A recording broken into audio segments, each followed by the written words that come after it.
Friends, welcome back to my channel. जय श्री कृष्णा। महाभारत कई किरदारों की कहानियों का ग्रंथ है जिसमें हर किरदार अपने आप में महत्वपूर्ण और रोचक है। आज हम आपको महाभारत की एक ऐसी घटना के बारे में बताने जा रहे हैं जिसमें जीजा सालों कहानियाँ है। यह कहानी ऐसी है जिसमें साले ने अपने ही जीजा को सजा के तौर पर गंजा कर दिया था। महाभारत में जयद्रथ काफ़ी महत्वपूर्ण किरदार है। माना जाता है कि जिसका अंत अर्जुन के हाथों हुआ था।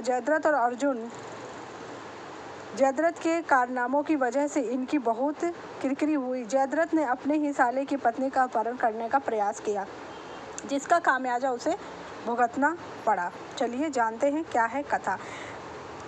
गांधारी के 100 पुत्रों में एक पुत्री थी जिसका नाम दुशाला था, जिसका विवाह जयद्रथ से हुआ था। तो चलिए जानते हैं। इस नाते वह दुर्योधन का जीजा था और पांडवों का भी जीजा था। यह तो हम सभी जानते हैं कि पांडव कौरव आपस में भाई थे। कौरवों की एक बहन थी जिसका नाम दुशाला था। दुशाला का विवाह जयद्रथ के साथ हुआ था, जिससे रिश्ते में कौरव और पांडव जयद्रथ के साले और जयद्रथ कौरवों और पांडवों का जीजा हुआ। कहानी उस समय की है जब पांडवों को कौरवों से जुए में सब कुछ हार गए थे और 12 वर्ष का वनवास और 1 वर्ष का अज्ञातवास काटना था। एक दिन पांडव वो किसी कार्य की वजह से बाहर गए थे और आश्रम में केवल द्रौपदी ही अकेली थी। दिन दुर्योधन का जीजा विवाह की इच्छा से शाल्व देश जा रहा था। तभी अचानक आश्रम के पास एक स्त्री खड़ी मिली और वह स्त्री द्रौपदी थी। द्रौपदी को देखकर जयद्रथ मंदमुग्ध हो गया।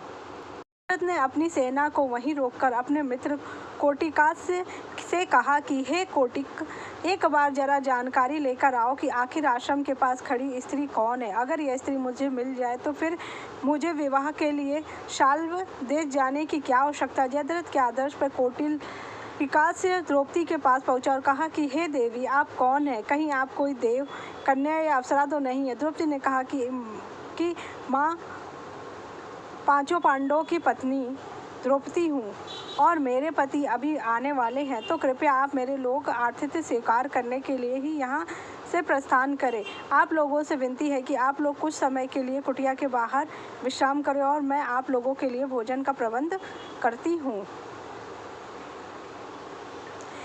कौटिल्य जयद्रथ के पास पहुंचा और उसने द्रौपदी का परिचय दिया। द्रौपदी का परिचय जानकर जयद्रथ आश्रम पहुंचा। जयद्रथ ने द्रौपदी से कहा कि हे द्रौपदी, तुम उनकी पत्नी हो जो वन भटक रहे हैं और तुमको किसी प्रकार का सुख वैभव नहीं मिल पा रहा है, इसलिए तुम पांडवों को त्याग कर मुझसे विवाह कर लो और संपूर्ण सिंधु देश का राज्य सुख भोगो। जयद्रथ की बात सुनकर द्रौपदी ने उसे बहुत धिक्कारा, लेकिन उसको धिक्कार का कोई प्रभाव नहीं पड़ा। जयद्रथ बलपूर्वक द्रौपदी को खींचकर अपने रथ पर बैठा लिया। पुरोहित धौम्य द्रौपदी को बचाने के लिए आए, लेकिन जयद्रथ ने उनको भूमि पर पटक दिया और अपना रथ भगा ले गया।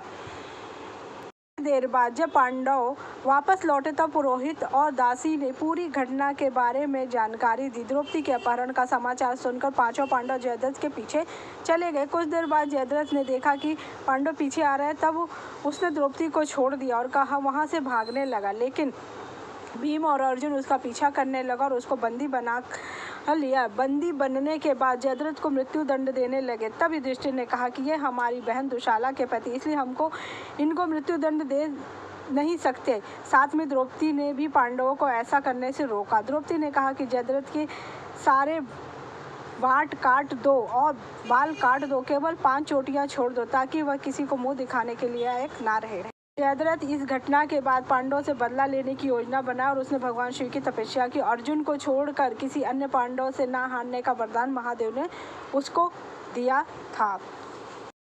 चक्रव्यूह की रचना हुई तो जयद्रथ ने ही 4 पांडवों को हरा दिया था, जो कि अभिमन्यु के पास पहुंच नहीं पाए क्योंकि वो महादेव का वरदान था, जिस कारण अभिमन्यु की मृत्यु हो गई। और उसने अभिमन्यु की मृत्यु के बाद उसके शव को लात मारी थी, जिससे कि अर्जुन को इतना क्रोध आया कि उन्होंने अपने पुत्र की जलती हुई चिता के सामने ही प्रतिज्ञा कर ली कि अगर वह कल का सूरज अस्त होने से पहले अगर जयद्रथ को नहीं मृत्यु दंड देंगे तो वह स्वयं भी इसी जलती चिता पर बैठकर स्वयं को अग्नि को समर्पित कर देंगे। जब दूसरा दिन आता है तो जयद्रथ को भागने लगता है तो सब लोग उसको रोकते हैंगे कि तुम्हारे तक अर्जुन पहुंच ही नहीं पाएगा। जब अर्जुन पहुंच ही नहीं पाएगा तो तुम्हारी मृत्यु कैसे होगी।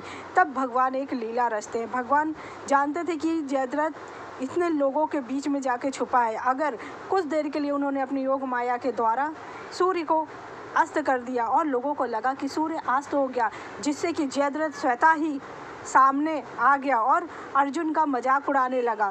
तब भगवान ने अपनी योग माया को हटा दिया, जिससे कि सूर्यदेव प्रकट हो गए और भगवान ने कहा कि ये है पार्थ, ये है सूर्यदेव, ये है जयद्रथ। लेकिन इस बात का ध्यान रखना कि इसका सर इसके पिता के ही हाथ में जाए जो वन में तपस्या कर रहे हैं। अगर तुमने इसका सर जमीन पे गिरा दिया तो तुम्हारे सर के टुकड़े टुकड़े हो जाएंगे।